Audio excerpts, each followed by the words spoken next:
আল্লামা দিলওয়ার হোসেন সাঈদী রাহিমাহুল্লাহ 14ই আগস্ট দুনিয়া থেকে বিদায় নিয়ে চলে গিয়েছিলেন।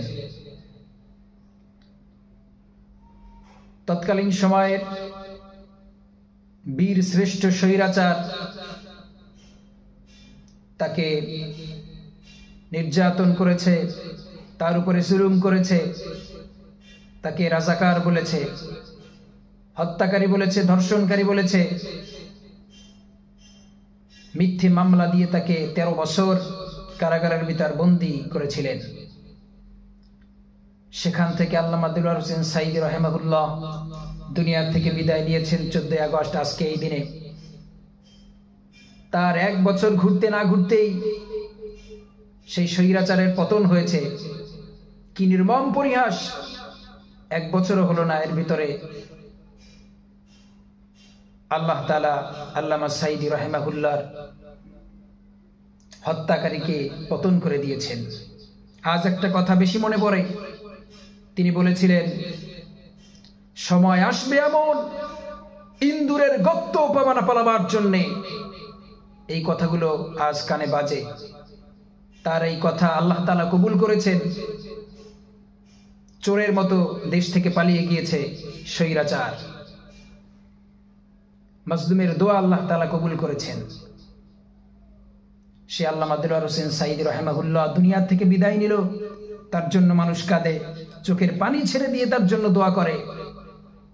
আর তুমি স্বৈরাচার, দেশ থেকে চোরের মতো পালিয়ে গিয়েছো, তোমার জন্য মানুষ দোয়া করে না, তোমার জন্য চোখের পানি যে ছেড়ে দিয়ে কাঁদে না।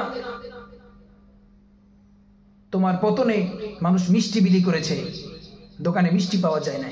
তুমি এত ভালো মানুষ, তুমি এত ভালো কাজ করেছো, তুমিও দুনিয়ায় থাকবা না, দুনিয়ার থেকে চলে যাবা, কিন্তু তোমার কৃত যে কর্মগুলো তোমার রয়েছে এগুলো থেকেই যাবে, মানুষ মনে করবে আর তোমার জন্য পরদোয়া করবে। এজন্য কবি সুন্দর করে বলেছেন,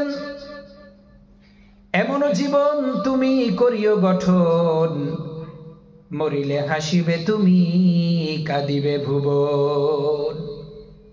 জীবন এমন ভাবে গঠন করতে হবে যেন তুমি মৃত্যুর পরে মানুষ তোমার জন্য দোয়া করে, চোখের পানি ছেড়ে দিয়ে তোমার জন্য কাঁদে আল্লাহ তাআলার কাছে, সবসময় যেন আল্লাহ তাআলার কাছে তোমার জন্য দোয়া করে।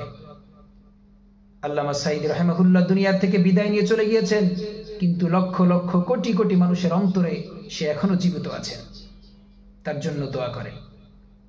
এজন্য আমাদের শিক্ষা নেওয়া দরকার। মানুষকে তুমি আজকে নির্যাতন করবা, জুলুম করবা, মনে করবা তুমি মনে হয় সব ক্ষমতার অধিকারী, না, তোমারও পতন হবে, তোমারও পতন হবে। তখন তুমি নিজের কর্মের ফল ভোগ করবা।